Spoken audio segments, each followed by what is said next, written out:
Hello, আসসালামু আলাইকুম। আজকে আমি রান্না করব বোয়াল মাছ দিয়ে সিম আলু টমেটো। প্রথমে আমি একটি প্যান বসিয়ে সরিষার তেল দিয়ে দিলাম। আপনারা এখানে সয়াবিন তেলও নিতে পারবেন, যেই তেল খান। এরপরে পেঁয়াজটা কষিয়ে আমি সব মশলা একসাথে নিয়েছি। এখানে আদা, রসুন, হলুদ, মরিচের গুঁড়া, ধনে জিরা গুঁড়া, লবণ একসাথে ভেজে নিয়েছি। এরপর প্রথমে আমি আদা, রসুন, লবণ দিয়ে আমি পেঁয়াজটা কষিয়ে নেব। কষানো শেষ হয়ে গেলে এরপরে আমি বাকি মশলা দিয়ে দেব। এখানে হলুদ, মরিচের গুঁড়ো, ধনে জিরার গুঁড়ো আছে। একটু পানি দিয়ে আমি ভালোভাবে মশলাটা কষিয়ে নেব। মাছ রান্না করতে গেলে সবসময় খেয়াল রাখতে হবে মাছ অনেক সুন্দর করে পরিষ্কার করতে হবে। মাছটা যত বেশি পরিষ্কার হবে মাছটা তত সুস্বাদু হবে খেতে।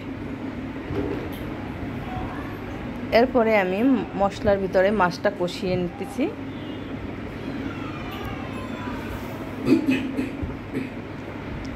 মাছটা কষানো হয়ে গেলে আমি সিম, আলু, টমেটো কেটে রেখেছিলাম ধুয়ে, সেগুলো দিয়ে কষিয়ে নেব। একটু ঢাকনা দিয়ে ঢেকে দিয়েছি।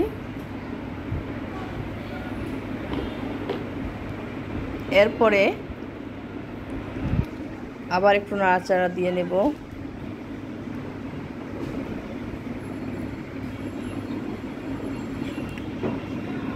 কষানো হয়ে গেলে এরপরে আমি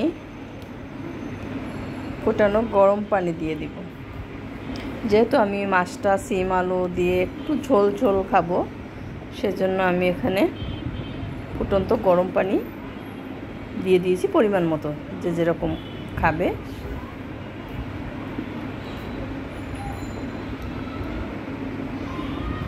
হয়ে গেল। ফুটে ওঠার পরে ঝোলটা একটু মাখো মাখো হয়ে আসলে আমি ধনিয়া পাতা কুচি, কাঁচামরিচ কুচি দিয়ে দেব। হয়ে গেল আমার বোয়াল মাছ দিয়ে সিম আলু টমেটো রান্না। আল্লাহ হাফেজ।